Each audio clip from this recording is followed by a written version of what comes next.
What it do, baby? Yeah. Welcome back to another episode of the Train Station. With me, some very familiar guests, Darrell Coleman and Joe Neely. How we doing, guys? And, What's up, everybody? The time has come that we talk about, the Detroit Lions. This big news out of the organization has come up. Matthew Stafford had requested a trade after 12 years being in the organization. And as of last night, the Lions made that true. They traded him to the Los Angeles Rams for Jared Goff, a 2021 third-rounder, a 2022 first, and a 2023 first-round pick. What are your guys' thoughts on the trade, first of all? Would have been good if they could have left out Jared Goff. I think it's a great move for the Rams. They need that extra push. They need somebody with experience. Now, I don't know about giving away your first-round picks, but, that just tells you they're going all in for a Super Bowl because they're a lot better with Stafford than with Jared Goff and with Sean McVay still play calling and everything. I think maybe a year or two from now, Stafford will be in the big game for the Lombardi. Yeah, I wholeheartedly agree. I think for the Rams, this is a giant upgrade. When it comes to giving up first-round picks, they haven't had one since they drafted Jared Goff in 2016. 2017 and all that went to the Patriots. Brandon Cooks was involved for a first-rounder. Then they had Jalen Ramsey that costed a few, and now they have Matthew Stafford that's costed a few. The Rams really don't value first-round picks. But in the end, it really doesn't matter because they find guys in later rounds that end up being big time, diamonds in the rough, and they've consistently competed for a playoff spot even without having first round picks. Now, I will say this, that since they got Stafford, they need an extra wide receiver. They need him to give him some more weapons. Marvin Jones. Hold on. You're going to tell me Cooper Kupp, Robert Woods, and Van Jefferson and all those guys aren't enough for him? Tyler Higbee. Not enough. And, Gerald Everett are some of the best tight end combos in the league. I think he has enough weapons on the offensive side.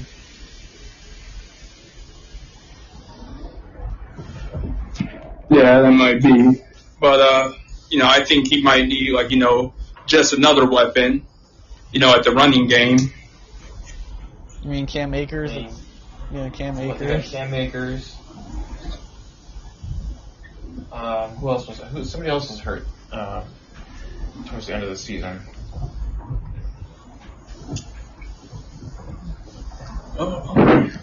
Well, if I'm the Rams, I'd probably go get somebody else for my secondary. Offensive lineman with Whitworth being 40 years old next year.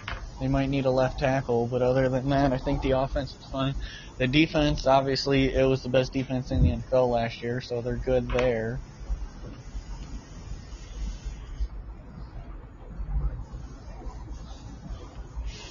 Yeah, in order to win games, you need to win at the trenches. They have arguably the best corner in the game, and then arguably the best defensive lineman in the game, so they're all right.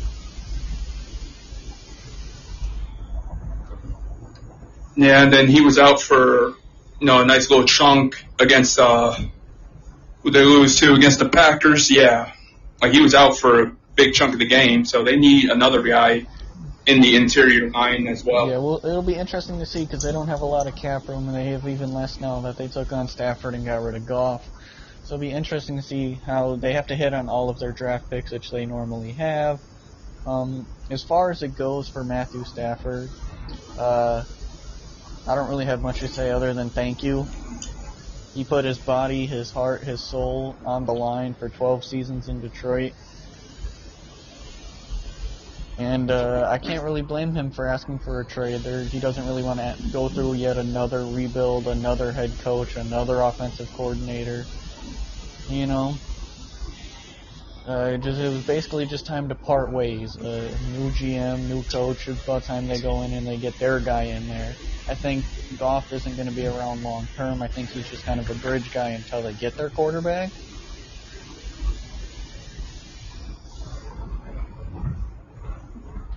Yeah, I think Detroit kind of soured the taste of the Stafford family because of the way, they treated him, especially towards the end of this season. He's hurting, and they're not winning games to put themselves in a playoff spot, but yet they expect him to still go out there and play games and win quite honestly meaningless games. I don't blame Stafford at all. I'm sure he's probably wanted to ask for a trade, for a long time. And I think probably this season and finally the firing of Patricia was the end of it. He said, you know what, just as you said, enough of the rebuilds. Let's get out of here. Let's move on. Yeah, and it was one of those where it was kind of like mutual, where he wasn't really forcing a trade as much as like Deshaun Watson in Houston is, but he was basically saying, I kind of want out. Yep. If you can find a good deal for me, send me out. Otherwise, I'm willing to stay, but try to find a deal as much as you can for me.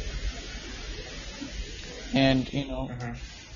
It's going to be weird. And then, Sunday. Darius Slay's running his mouth on Twitter. I wonder why it didn't happen for Calvin and Barry. Oh, because yes. it's completely different situations. He's trying to make it a situation that it's not. Yep. Yeah, I saw that too, and I just had to chuckle at it.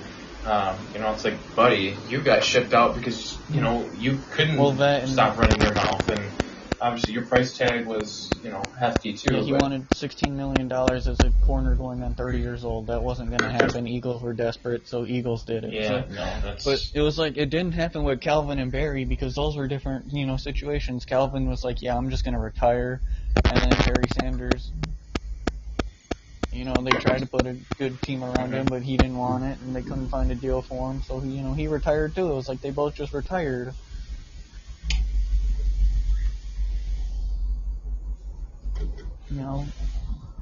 Yeah, well, if I'm a Stafford fan, here's what you got to think. You better hope he wins the Super Bowl, because if he doesn't win, then the Lions will say, oh, see, it wasn't us, it was him. But if he wins, that shows you, it was this trash of an organization. All right, now, let me ask you this. If he wins the Super Bowl, will you guys, diehard Lions fans, will you be happy or will you be bitter, saying, God, that should have been us? I think this fan base has given him way too much unnecessary hate, which I will get into in a minute. But, no, I'm absolutely a Stafford fan anywhere he went, except New England, which there was a report come up that he said, trade me anywhere but there.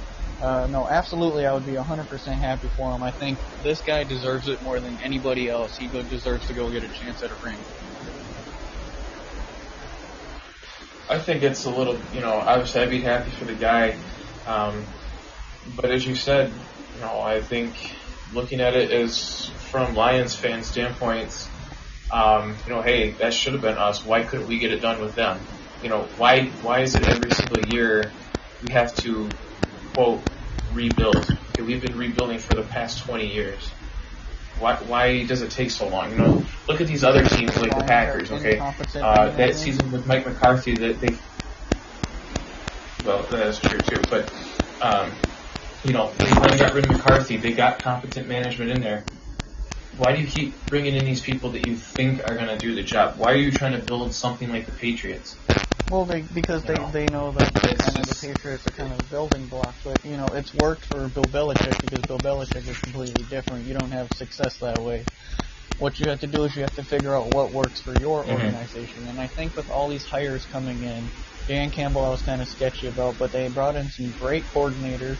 They brought in some good front office guys. Dorsey's probably the most underrated signing in the front office that they had.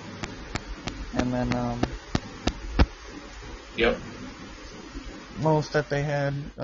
So it's going to be very interesting. I think they're finally at a point where Sheila Ford's just like, this has to stop. We have to win.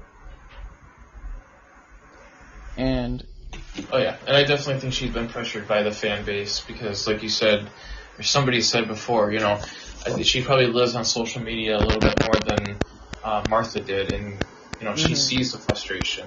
She can actually see the frustration of Lions fans more than exactly. Martha. And at some point, you have to think maybe her husband's maybe running things because he might be a football fan first rather than a businessman, and that might help them. But at some point down the line, At some point I'm down the sure line, it you have is. to think, okay, one of the Fords cares about winning. One of them does. One of them has to be sick and tired of losing all the time. And maybe with the moves that they make, they might be ready, to move in the right direction. I would agree with that. And as far as Stafford goes, like I said, the man has gotten so much unnecessary hate. From what I even seen just from him being traded away, the most basic casual NFL response anybody can say is he has no playoff wins. That's how. First of all, that's all they can foremost, say. so I know you don't watch any football or any Lions games, period. I mean, I don't blame you on not wanting to watch Lions games, but that's how I can tell you don't watch football, because quarterback playoff wins are kind of a meaningless stat. In the sense of, because, you could say that, well, Joe Flacco has quarterback wins. Well, I mean, it's just like Goff. Jared Goff has a Super Bowl appearance and playoff wins, but it wasn't because of him. So, yeah, so it's a team effort. One player can't, so it's kind of a stupid, meaningless stat. It's like Stafford can only play quarterback and can only play offense. He can only do so much. He doesn't play special teams. He doesn't play defense. He doesn't coach the game. There's only so much he could do. Right. I was looking at some stats, and so the crazy thing is, so during his time with the Lions, he has 45,000 passing yards, 282 touchdowns. He's been to the playoff 3 times.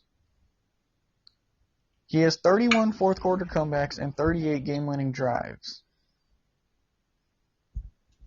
He's the fastest quarterback to reach 40,000 yards ever in the history of the NFL. In his 12 years with the Lions, he has thrown for 5,000 yards. He had a 5,000-yard season and 7 4,000-yard seasons. He also is in the only company with Aaron Rodgers to have 45,000 passing yards and less than 150 interceptions.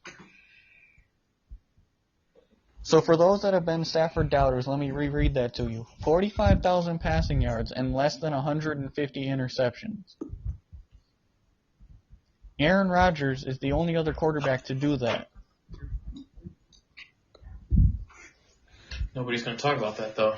That's because it. it's the Detroit Lions. But that's the list. Aaron Rodgers, Matthew Stafford, 45,000 yards, less than 150 interceptions. Shit, that's a quite the honor to be up there with Rodgers. All of especially this, the talent that man has. In an incompetent franchise like Detroit, he gave it his all, more than we deserved, more than this fan base deserved. It's not our fault that, the management couldn't build a team around him. Well, he had Calvin Johnson. Okay, great. So the man had Calvin Johnson. What most people also won't talk about is that in 12 years, Matthew Stafford had a 1,000-yard rusher one time. In Reggie Bush. Yep. One time he had a 1,000-yard rusher. How many times did Aaron Rodgers have 1,000 yard A lot rusher? more than that.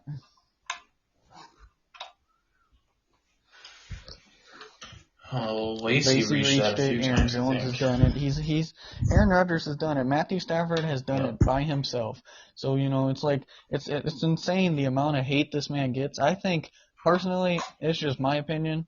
You guys can chime in if you want to, but I think Matthew Stafford is the most underrated quarterback in the NFL. I don't say I think he's right up there with. I think he's right underappreciated. with Russell Wilson. As underrated as far as they can't get the job done, as if it's their fault. So it's like he's right up there with Russell Wilson in that aspect.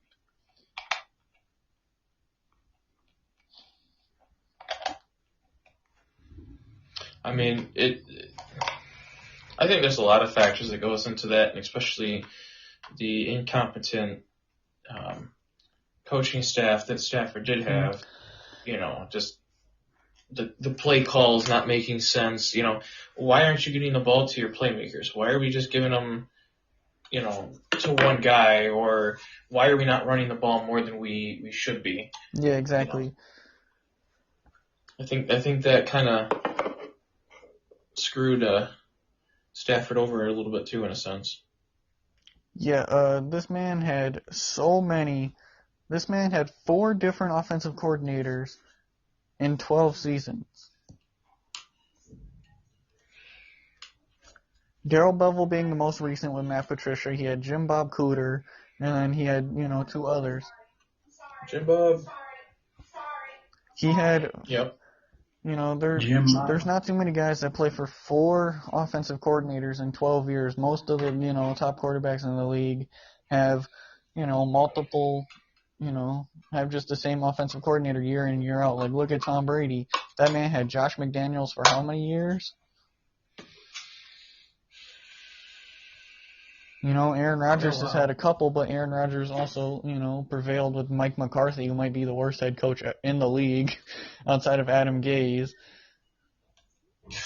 Calling the plays and calling the shots, and then he got Matt LaFleur in there, so, So yeah, there's not too many top quarterbacks in the league that have to go through that kind of change that quickly and that often.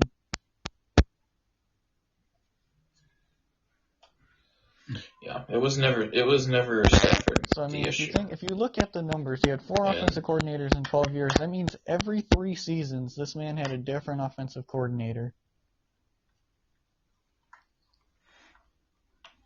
Which for somebody like that, that's hard, because that means you get so used to a certain playbook, then 3 years later somebody else comes in, and then you have to learn that playbook. The man had to learn 4 different playbooks in 12 years. That is absolutely insane. There's no consistency. And that falls back on management. But, I love the people that blame Matthew Stafford, because it was never his fault. Those that blame him, clearly I either call them a casual or I just say you've never watched a Lions game in your life. I think it's just easy to blame the quarterback, because the quarterback is the one that they see as in charge of everything. He's the one calling the plays, checking the plays of the line, is responsible for making the passes downfield and putting the ball in the end zone. So really the quarterback is the catch-all of everything. He's got to be the coach. He's got to be the OC. He's got to be his own player. So I think that's why he catches a lot of hate too. Yeah, but I think a lot of their hate, they're just like, most of the hate I see stems from he doesn't have a playoff win. Okay, a lot of quarterbacks don't have a playoff win, and a lot of quarterbacks do have playoff wins. Jared Goff making a Super Bowl and getting paid had nothing to do with him. It's literally the Joe Flacco effect. Joe Flacco led the team to the Super Bowl thanks to the defense and got massively overpaid because of it. Jared Goff, same thing. Yep. Actually, Jared Goff only got to the Super Bowl because of the refs. That, but That's stupid pass interference. Oh yes. Saints fans to this day.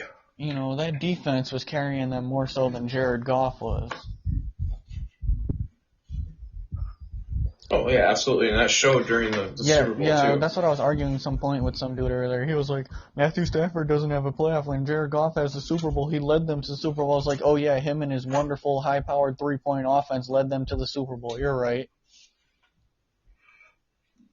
They scored 3 points in the Super Bowl, but your defense got you there. It's like, some people need to realize that it takes more than a quarterback to win.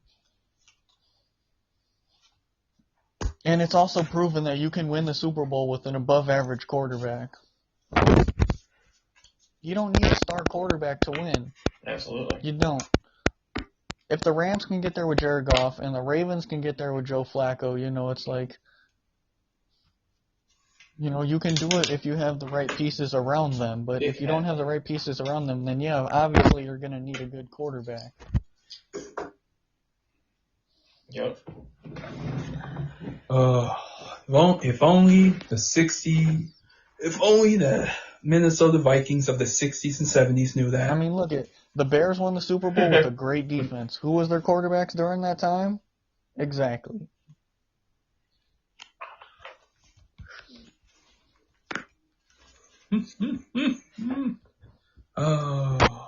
But yeah. So, anyways, the fact that Mitch Trubisky. What about Mitch Trubisky? Trubisky. God. No, just the I mean, I Bears. said you could win with an above-average quarterback. I didn't say you could win with an average quarterback. Trubisky is average.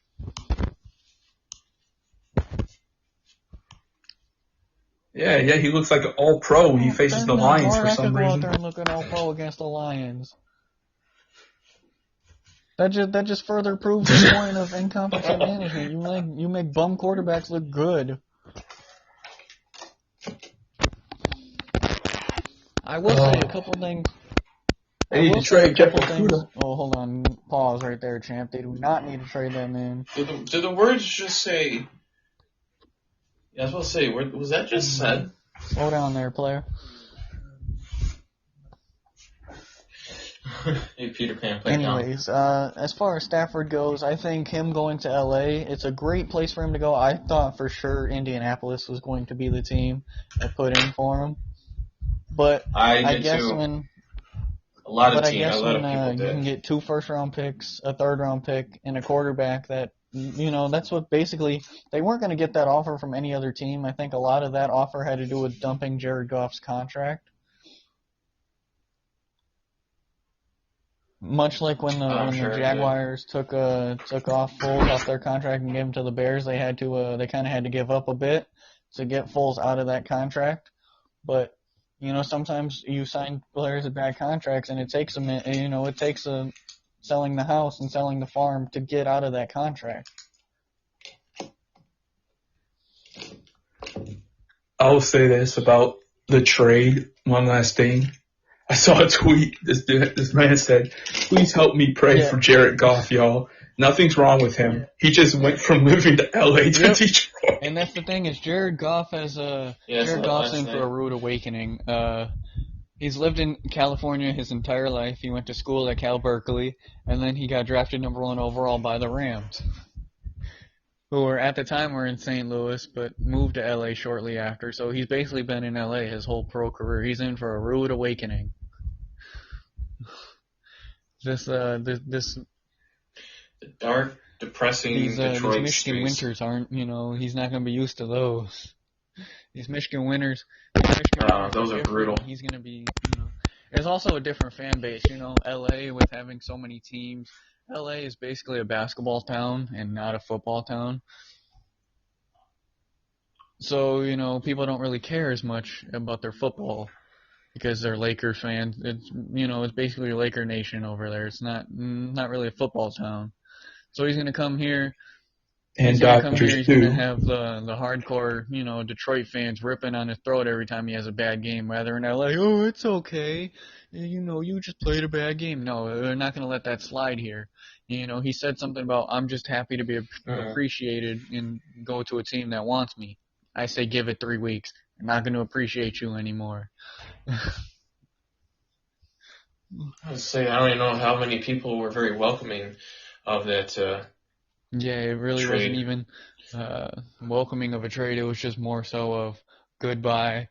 We have to get rid of you in order for Cap to work. We have to get rid of you. Yep. Yeah, Detroit sport fans, they are the Cowboy Nation of the North. We're not quite that. They're crazy. Though. I mean, there's so few delusional fans out there, but for the most part, they're not. They don't win 4 games and be like, yeah, we're going to the Super Bowl, baby. Like, no, that's not this fan base. The fan base is like, oh, cool, we won 4 games. Exactly. Yeah, that's one more than last year. Yeah, we're Cowboy fans. 7-9. Oh, we still got a chance at the playoffs, man. We gonna make the playoffs. Oh, we got in as a wild card. Oh yeah, we going to the Super Bowl this year. It's like, stop. You haven't done anything since the '80s. Please go away.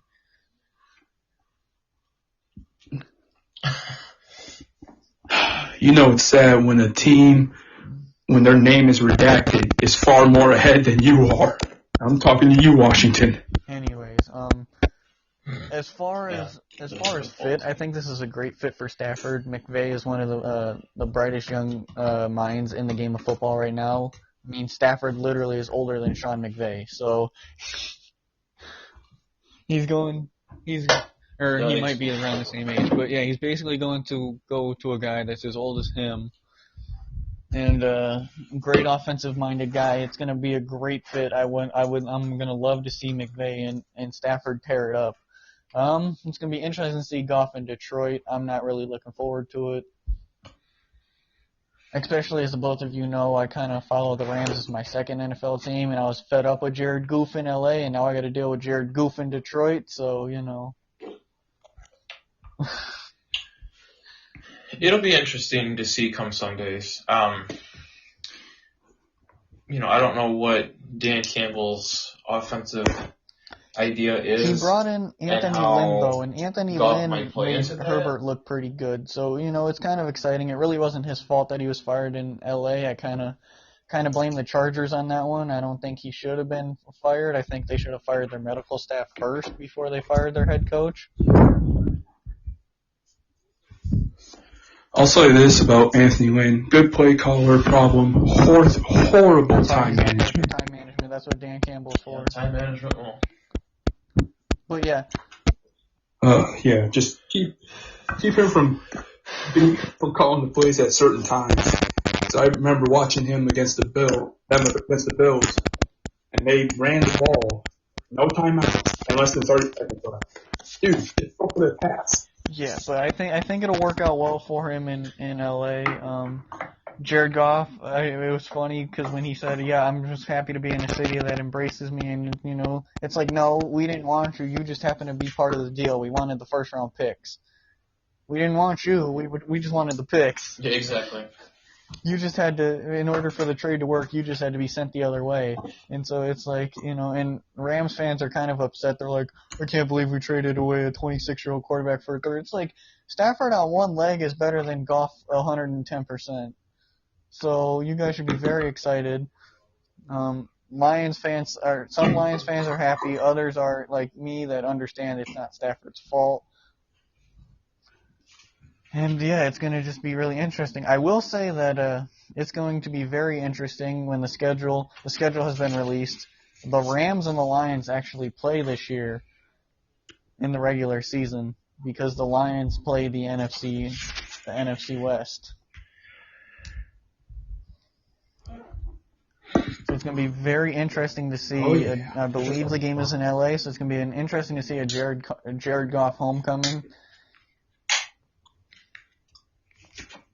Stafford will just do his thing. Do you?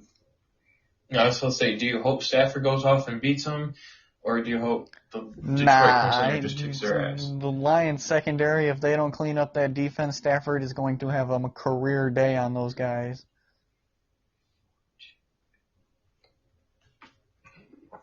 Plus, with the shaky offensive line, Jared Goff already had to, you know, he only went up against Aaron Donald in practice. See, this man hasn't gone up against Aaron Donald full speed. This man's about to die.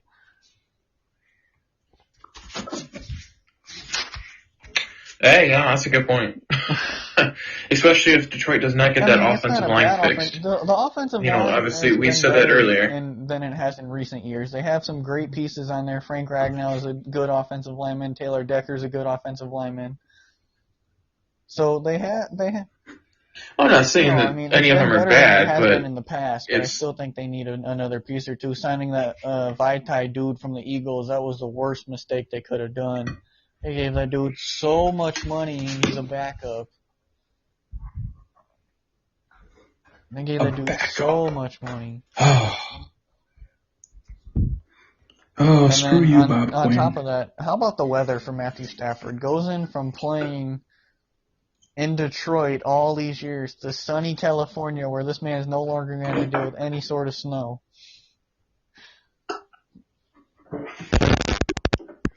Yep, the real winner is Stafford. Though, unfortunately, is his wife, who goes from Michigan governing to California governing. Yeah, good luck there.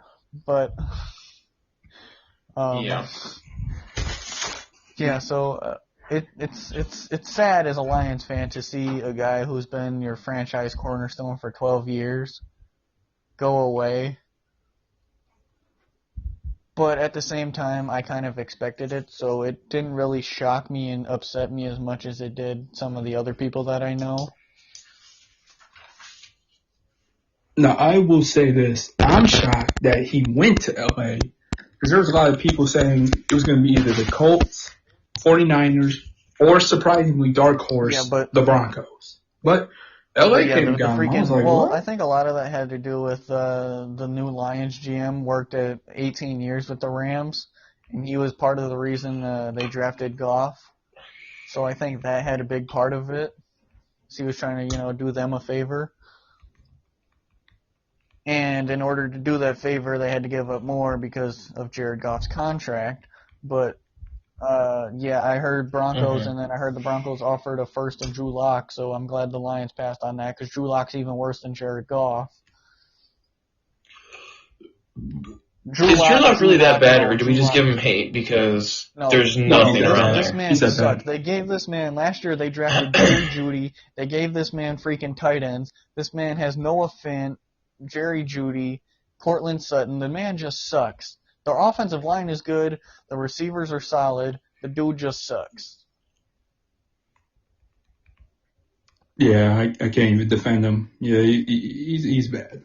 All right, fair enough. Because they figured they didn't know if Drew Lock was the problem or not. They were like, okay, we don't really have we don't really have weapons for him. So what they do in the draft? They gave him his college tight end out of Missouri, Albert O. I'm not even gonna try to pronounce his last name. They gave the man Jerry Jeudy. He has Cortland Sutton. He has freaking Deshaun Hamilton there. He has weapons. It's just, at that point it comes down to him. He has Phillip Lindsay and Melvin Gordon in the backfield, so it's not like he's struggling there either.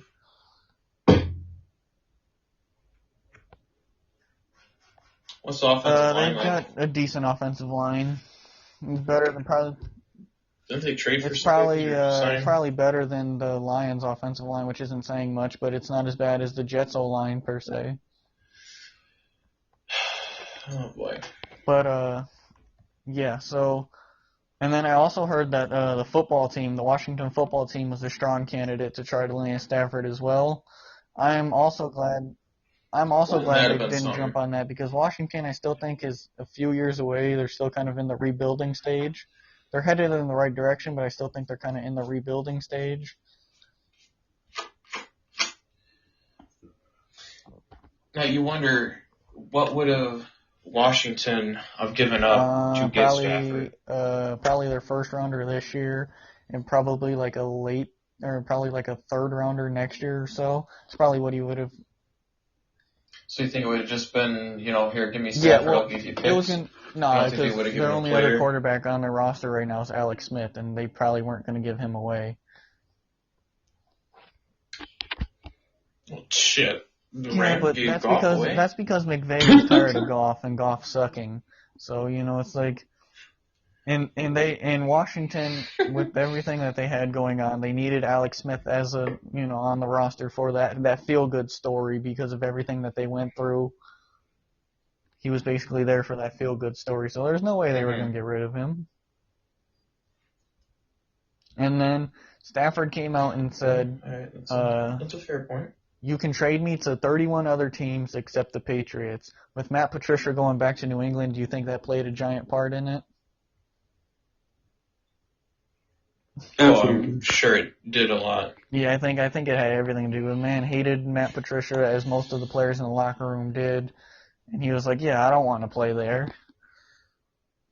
But, like I said, I think the Rams and the Goff situation was the only reason the Lions got as much as they did for Stafford. I think Stafford warranted one first, but definitely not two.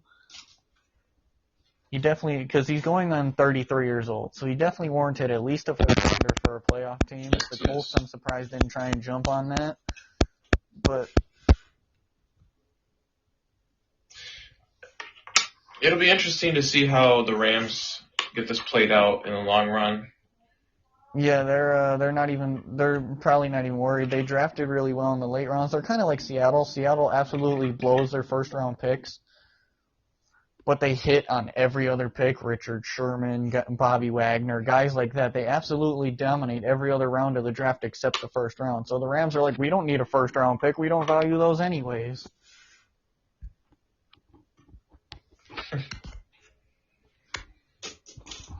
But yeah, it's especially interesting this year because the Jags already owned their first and second round. Anyways, if there's nothing else, I just want to say, after 12 years in Detroit, thank you, Matt Stafford, for everything that you've done for the city. Ignore the ignorant people that don't watch football and You are a hater. think that you're the problem. You gave your all to this city, and it's about time that we repaid you with a chance to win a Super Bowl. So I'm rooting for you. Best of luck to you. Go win that Super Bowl with the Rams. You deserve it. And if that's all, I can go ahead and end the call. This has been another episode of The Train Station. We will catch you guys next time. Yeah, buddy.